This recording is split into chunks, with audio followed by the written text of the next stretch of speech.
का हो आलू भैया, काहे को रोवत हुआ तू?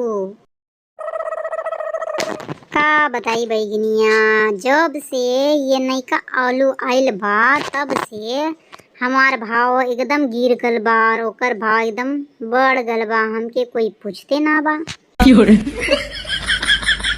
पुरनकी अलुआ तबे गाना गावत हई, ले ला आलू ले ला आलू, ले ला आलू 10 रुपया, ले ला बैगन 20 रुपया। ए टमाटरवा आलू के साथे हमें ना घसीटा, तो हमसे बुरा कोई ना होई कोई।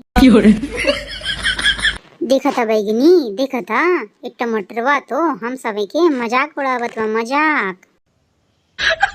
तो चिंता ना करा, हाँ अब की राहुल गांधी के प्रधानमंत्री तो बने दिया। हाँ उनके प्रधानमंत्री बने से का हुई का? है टमाटरवा तू जानत ना करत बा, राहुल गांधी एक तो मशीन लगावत है, मशीन जेमे आलू डाले से सोना निकलत बा, सोना। फिर तू देखा हमार भाव कितना बढ़ जाई, कितना।